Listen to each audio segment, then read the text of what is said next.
જો એક topic next છે વાયુનું પ્રવાહીકરણ.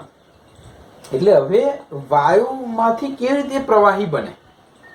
તો આપ સૌ જાણો છો કે ઘન પ્રવાહી વાયુ સ્થિતિ કેવી રીતે છે? તો કે આંતરાણવીય આકર્ષણ બળ ઘનમાં બહુ જ હોય છે, એ નજીક નજીક હોય છે. પ્રવાહીમાં આંતરાણવીય આકર્ષણ બળ થોડુંક ઓછું હોય છે, જ્યારે વાયુમાં આંતરાણવીય આકર્ષણ બળ ઘણું ઓછું હોય છે, બરોબર, નહિવત હોય છે. એટલે કે વાયુ સ્વરૂપ છે એ પ્રવાહી સ્વરૂપ છે અને ઘન સ્વરૂપ છે. એટલે કે કણો જે છે, બરોબર, એ કણો અથવા અણુઓને જો નજીક લાવવામાં આવે, કારણ કે વાયુ કરતા પ્રવાહીના અણુઓ વધારે નજીક છે.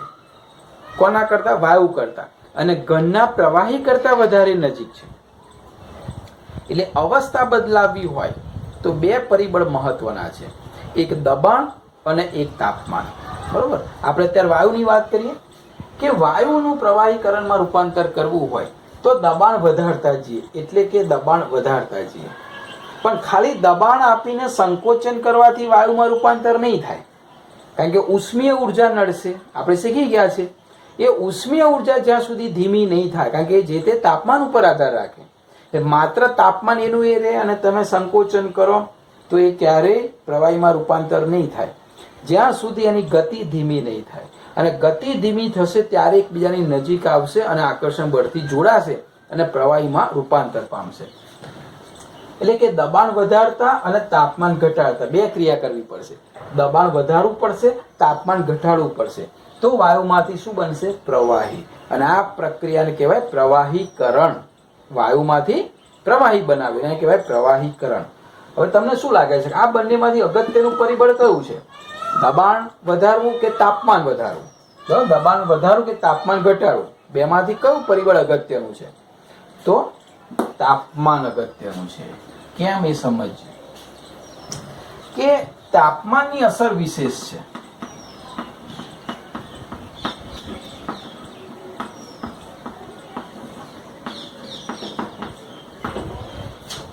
કેમ? તો કે છે અમુક ચોક્કસ તાપમાન ઘટાડે પછી દબાણ આપતા એનું પ્રવાહીમાં રૂપાંતર થાય. સમજો, અમુક ચોક્કસ તાપમાન સુધી ઘટાડો કરવાથી પછી દબાણ લાગુ પાડવાથી પ્રવાહીમાં રૂપાંતર થાય. આ ચોક્કસ તાપમાનથી વધુ તાપમાને ગમે તેટલું દબાણ આપીશું,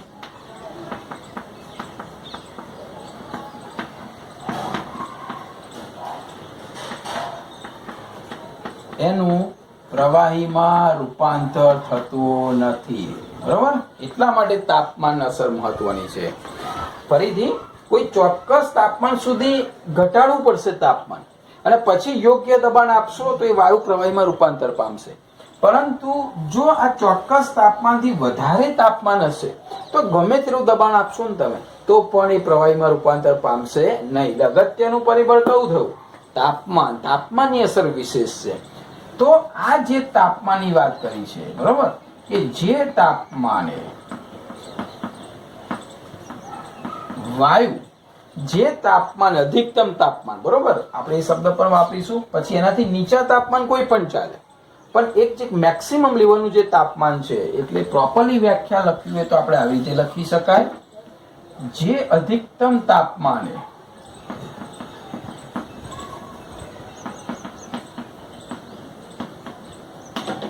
વાયુ નું પ્રવાહીકરણ થાય તેને તેનું ક્રાંતિક તાપમાન કહેવામાં આવે છે. ક્રાંતિક ને ક્રિટિકલ કહેવાય, ક્રિટિકલ ટેમ્પરેચર, અને એના સિમ્બોલ તરીકે ટી અને સી. સી એટલે ક્રિટિકલ, ક્રાંતિક, ને ટી એટલે તાપમાન. જે અધિકતમ તાપમાને વાયુનું પ્રવાહીકરણ કરવામાં આવે છે એ તાપમાનને ક્રાંતિક તાપમાન કહેવામાં આવે છે. એનાથી નીચેના તાપમાને પ્રવાહીકરણ થાય, પણ એનાથી ઉપરના તાપમાને પ્રવાહીકરણ થાય નહીં. બરોબર, ગમે તેટલું દબાણ આપવામાં. હવે આ જ તાપમાને આ જે ક્રાંતિક તાપમાન છે એટલે કે આ તાપમાને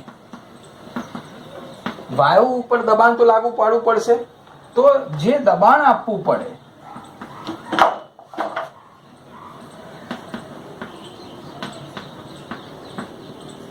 તે દબાણને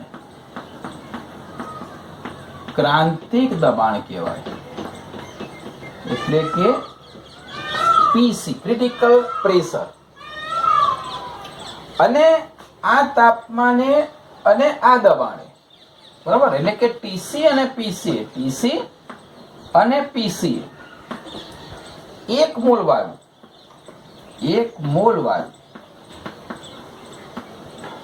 જે કદ રોકે એ કદને કહેવાય ક્રાંતિક કદ, એટલે કે વીસી. ત્રણ વસ્તુ શીખ્યા, ટીસી, પીસી ને VC. Critical temperature, critical pressure, critical volume, ક્રાંતિક કદ, ક્રાંતિક દબાણ, ક્રાંતિક તાપમાન. આ કયું તાપમાન છે કે જે મેક્સિમમ તાપમાન છે કે એનાથી ઉપર હવે ગમે તેટલું દબાણ આપીએ તો પણ પ્રવાહીમાં રૂપાંતર ના થાય, તો એ જ અધિકતમ તાપમાન છે. એનાથી નીચેના તાપમાને દબાણ આપવાથી પ્રવાહીકરણ થાય, તો એ અધિકતમ તાપમાનને કહેવાય ક્રાંતિક તાપમાન. આ ક્રાંતિક તાપમાને જે દબાણ આપવું પડે એને કહેવાય ક્રાંતિક દબાણ. અને આ તાપમાન ને આ દબાણે એક મૂળ વાયુ જે કદ રોકે એને કહેવાય ક્રાંતિક કદ. બરોબર, આ ત્રણ ક્રાંતિક અચળાંક તરીકે ઓળખવામાં આવે છે. અને આ ત્રણ જે તે વાયુ માટે નિશ્ચિત હોય. હા, અચળ કેમ કહેવામાં આવે છે? કારણ કે આ ત્રણ જે તે વાયુ માટે નિશ્ચિત હોય છે. દરેક વાયુના પોતાનું ક્રાંતિક તાપમાન હોય, પોતાનું ક્રાંતિક દળ હોય અને પોતાનું ક્રાંતિક કદ હોય છે. બરોબર, આ બેઝિક માહિતી હતી. હવે આપણે મેઇન આલેખ દોરીએ પ્રવાહીકરણનો.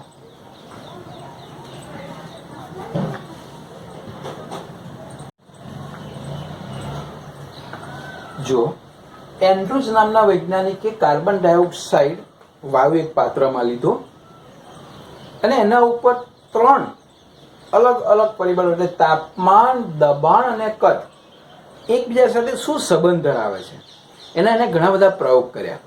અને પ્રાયોગિક જે પરિણામો મળ્યા એના ઉપરથી એને વિવિધ આલેખ દોર્યા. એમાં એક આલેખ આપણે શીખીએ કે કેવી રીતે એને આ ત્રણેયનો શું એના ઉપર ઇફેક્ટ થાય છે, અથવા તો કાર્બન ડાયોક્સાઇડના તાપમાન, દબાણ અને કદ વારાફરતી એને ચેન્જ કરતો ગયો અને એ પ્રયોગ કરતો ગયો. એને શું કર્યું? તાપમાન અલગ અલગ રાખ્યા. એટલે કે ધારો કે કોઈ ચોક્કસ તાપમાન રાખ્યું 31.1, તો એ તાપમાન રાખ્યા પછી એને અચળ કરી દીધું. પછી એ જે પાત્રમાં વાયુ લીધો હતો એમાં દબાણ અને કદની શું અસર થાય એ ચેક કર્યું. ફરી તાપમાન બદલ્યું, ફરી દબાણ ને કદની શું અસર થાય એ ચેક કર્યું, ફરી તાપમાન બદલ્યું, ફરી દબાણ ને કદ ઉપર શું અસર થાય એ જોયું. તો આના ઉપરથી એમને બહુ સરસ એક આલેખ આપ્યો. હું આલેખ સમજાવું છું. તમારે જે દોરવાનો છે, સરસ પાવાગઢ પર્વત દોરવાનો છે. અહીંયા કદ છે, અહીંયા દબાણ છે અને જે તે તાપમાન આપણે લખીએ છીએ. હવે આનો આપણે આલેખ શીખી ગયા, યાદ હોય તો. આવી રીતે વક્ર હતું, ખબર છે? સમતાપી વક્ર. આપ સૌને ખ્યાલ હશે કે જેમ દબાણ ઘટાડો એમ કદ વધે. તો આપણે આવા આલેખ દોર્યા હતા આ રીતના. તો આ હવે જે આલેખ દોર્યો એને અલગ અલગ તાપમાન ઉપર, એટલે કે પ્રવાહી ક્યારે બને છે એના ઉપર એમણે જોયું. એટલે એને જોયું કે ભાઈ ધારો કે કોઈ ટેસ્ટ ટ્યુબમાં કાર્બન ડાયોક્સાઇડ છે, ભાઈ તાપમાન રાખ્યું તો એને ગમે તેટલું દબાણ આપ્યું પણ પ્રવાહી થયું નહીં. પછી તાપમાન ઘટાડ્યું, ફરી દબાણ આપ્યું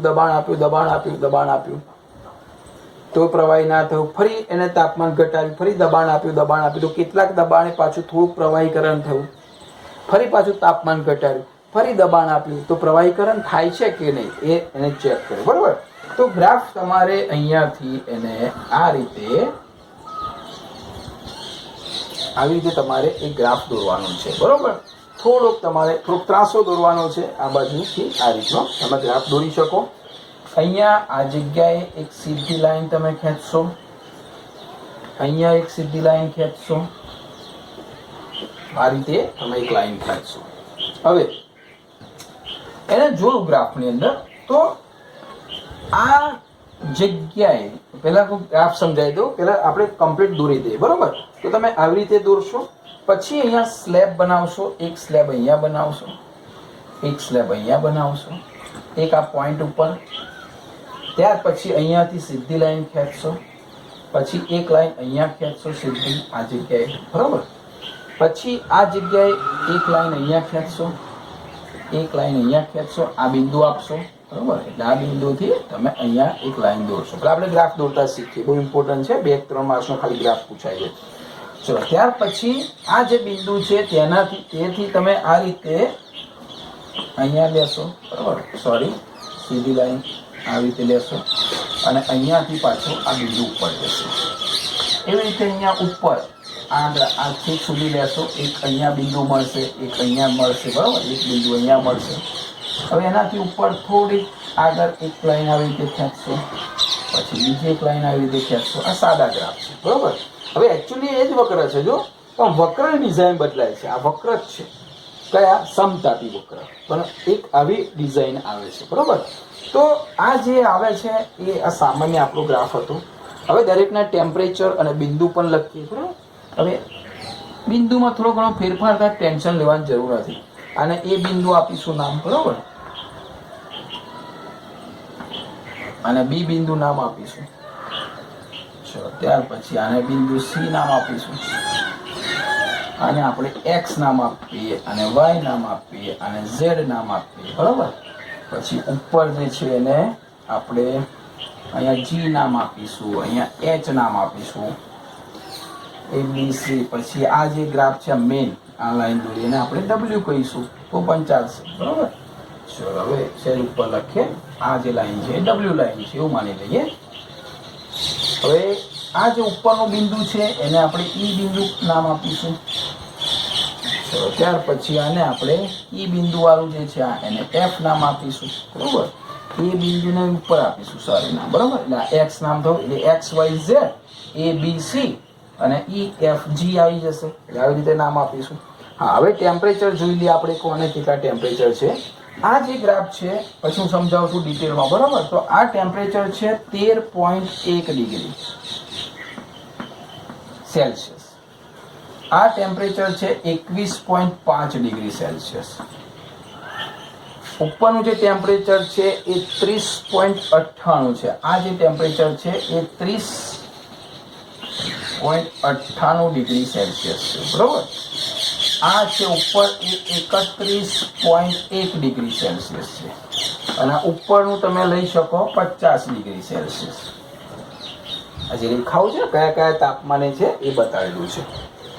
હવે હું તમે આખો ગ્રાફ સમજાવું છું. તમે તમારી ભાષામાં ટૂંકમાં પૂછાય તો લખી શકશો, બરાબર. બુકના શબ્દો આમાંથી લેવાની બહુ ખાસ જરૂર નથી. હવે આ ગ્રાફ કેવી રીતે આવ્યો એ સમજાવું. તો અહીંયા દબાણ છે, અહીંયા કદ લીધેલું છે. સૌથી પહેલા શું કર્યું તો એન્ડ્રુઝે એક તાપમાન નક્કી કર્યું 13.1 ડિગ્રી. હવે 13.1 ડિગ્રીએ આ જગ્યાએ આ CO2 વાયુ છે એ વાયુ સ્વરૂપે હશે, સમજજો. આ જે ભાગ મેં દોરેલો છે ને આખો ભાગ,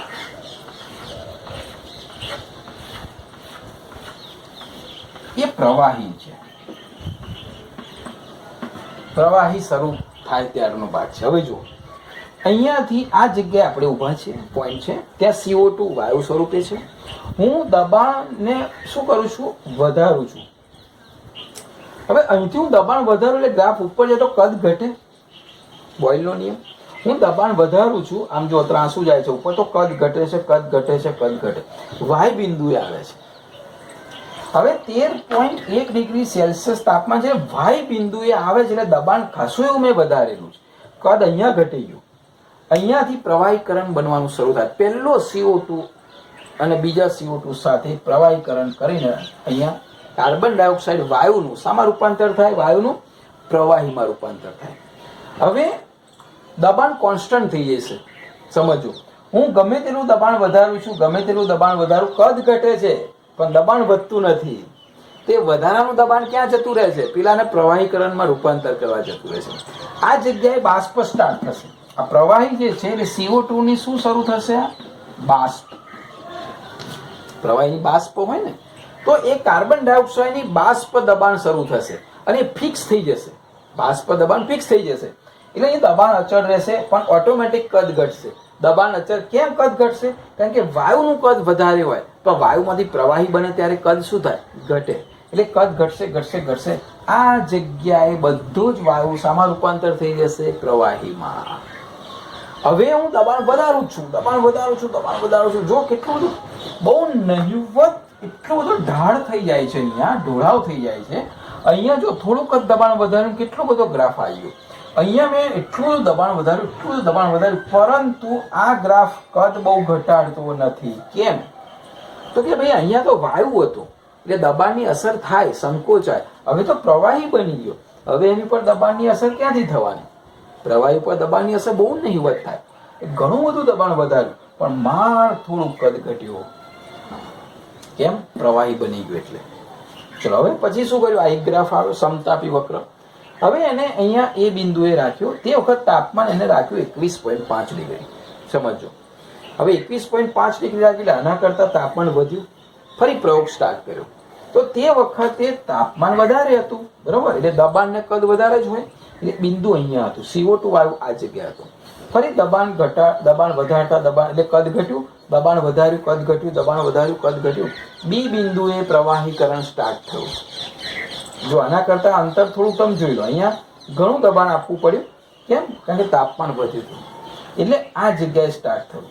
પછી પ્રવાહીકરણ થયું એટલે અચળ થઈ ગયું દબાણ, અને ફરી ગમે તેટલું દબાણ આપ્યું પણ પ્રવાહી થઈ ગયું. એટલે બહુ દબાણની અસર થઈ નહીં. હવે એને જોયું કે જેમ જેમ હું તાપમાન વધારું છું તેમ આ જે સમક્ષિતિજ લાઈન છે ને નાની થતી જાય, નાની થતી જાય, નાની થતી જાય, નાની થતી જાય, નાની નાની, અને છેલ્લે સામા પહોંચી જાય, એક બિંદુ પર પહોંચે.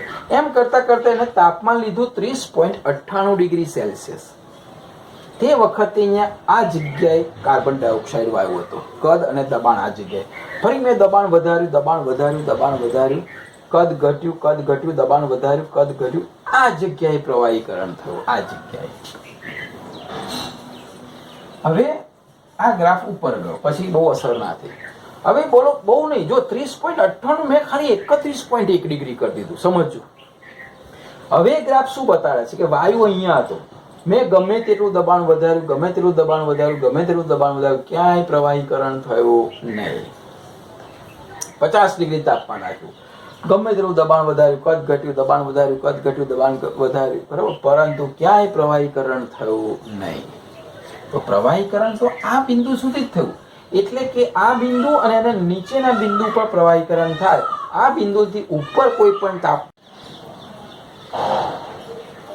હા, એટલે કે આ જે 30.98 છે, બરોબર, ડિગ્રી, એ તાપમાનથી નીચેના તાપમાને પ્રવાહીકરણ થાય. પણ એના કરતા 31.1 ડિગ્રીએ તમે ગ્રાફ જુઓ તો પ્રવાહીકરણ થતું નથી.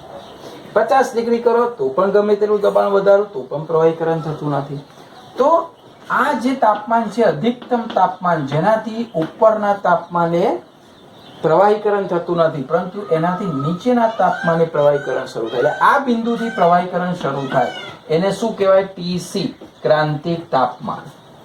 આપણે શીખ્યા ને, જે અધિકતમ તાપમાને વાયુનું પ્રવાહીકરણ શરૂ થાય. જો ઉપરથી લઈએ કે 50 ડિગ્રીથી ગ્રાફ, પછી 31, તો આમ કરતા કરતા આ બિંદુથી પ્રવાહીકરણ હવે શરૂ થાય છે.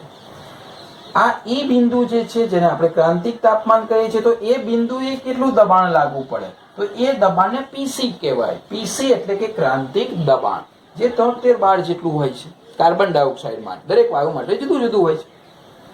હવે આ ક્રાંતિક દબાણ જે લાગુ પડ્યું અને આ ક્રાંતિક તાપમાને આ જગ્યાએ કેટલું કદ હોય છે? તો એ જે કદ છે એને કહેવાય VC, એટલે કે ક્રાંતિક કદ. એક મોલ વાયુનું કદ અહીંયા કેટલું હોય છે? તો કહેવાય છે એને ક્રાંતિક કદ. રાઈટ? તો આ તમારી ભાષાની અંદર આનો આન્સર પૂછાય તો લખવાનો છે.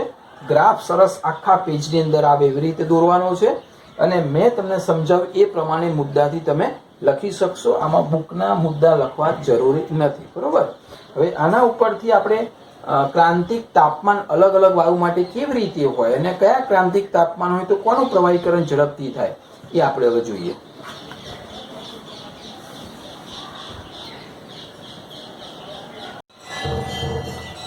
જો ખાસ ટૂંકા પ્રશ્ન અને MCQ માં પૂછાય એવો પ્રશ્ન છે કે હવે જુદા જુદા TC ધરાવતા બે વાયુનું મિશ્રણ હોય, 2 કે 3 વાયુનું મિશ્રણ, તો એમને ઠંડા પાડીએ આપણે, તો પ્રવાહીકરણ કોનું પહેલું થાય? તો બહુ સીધી વસ્તુ છે. H2 33.2 કેલ્વિન અને હિલિયમ છે 5.3 કેલ્વિન. આ એમના બંનેના ટીસી આપેલા છે. હવે દબાણ સરખું જ લાગુ પડશે, બંનેનું મિશ્રણ છે એટલે. તો દબાણ લાગુ પડવું, એક પાત્રમાં હાઇડ્રોજન અને એક પાત્રમાં હિલિયમ છે. હવે બંને એક પાત્રમાં ભરેલા છે, હું દબાણ સ્ટાર્ટ કરું, બરાબર. તો અને ઠંડક સ્ટાર્ટ કરવું એટલે કે ઠંડુ પણ પાડું, એટલે ટેમ્પરેચર ઘટાડું અને તાપમાન ઘટાડીને દબાણ વધારું. તો પહેલું પ્રવાહીકરણ કોનું થાય? હિલિયમનું થાય કે હાઇડ્રોજનનું થાય? શું લાગે છે તમને? આનું ક્રાંતિક તાપમાન 33.2 કેલ્વિન છે, આનું 5.3 કેલ્વિન છે, બરોબર. તો આપણે ગ્રાફ પ્રમાણે તમે જુઓ તો ગ્રાફ પ્રમાણે અહીંયા ઉપર તાપમાન છે, બરોબર. ઉપર તાપમાનથી હું ઘટાડું. હવે ધારો કે હાઇડ્રોજન કે કોઈની વાત કરીએ તો એક ગ્રાફ કોઈનો આવો આવશે, પછી બીજાનો કોઈનો ગ્રાફ આવો આવશે, કારણ કે ક્રાંતિક તાપમાન જુદા જુદા છે ને. આ જગ્યાએ ક્રાંતિક તાપમાન છે, તો અહીંયા ધારો કે 50 કેલ્વિન તાપમાન છે, હું પછી એને 45 કેલ્વિન કરું, બરોબર. પછી હું કરું 40 કેલ્વિન, પછી 35 કેલ્વિન. તો આ જગ્યાએ ધારો કે છે 33.2 કેલ્વિન, બરોબર. પછી ઘટાડતા ઘટાડતા આ જગ્યાએ તાપમાન આવે છે 5.3 કેલ્વિન. તો હવે હું તાપમાન ઘટાડું, દબાણ આપું, તો પહેલું પ્રવાહીકરણ કોનું થાય ઝડપથી? તો જેનું કેલ્વિનની અંદર ક્રાંતિક તાપમાન વધારે છે એ હિલિયમનું નહીં થાય, કારણ કે હિલિયમનું જ્યાં સુધી 5.3 કેલ્વિન તાપમાન નહીં ઘટાડું ત્યાં સુધી તો એ પ્રવાહીકરણ થશે ને. તો પહેલું પ્રવાહીકરણ કોનું થાય? 33.2 નું. એટલે કે આ બંનેમાં પ્રથમ પ્રવાહીકરણ કોનું થાય? તો ઉદાહરણ ડાયરેક્ટ લખીએ ને, H2 નું થાય. અને જવાબ અહીં લખેલું છે, જો આ યાદ રાખવાનું છે તમારે કે જેનું ટીસી વધુ તેનું પ્રવાહીકરણ ઝડપી થાય. પ્રથમ પ્રવાહીકરણ જેનું ટીસી કોનું વધારે છે? તો હાઇડ્રોજનનું. અને પછી થશે હિલિયમનું. તો તમને છે ને બુકની અંદર એક ટેબલે આપેલું છે, અને કોયડો 5.5 કોયડો 5.5 આના પછી લખી નાખવાનો છે.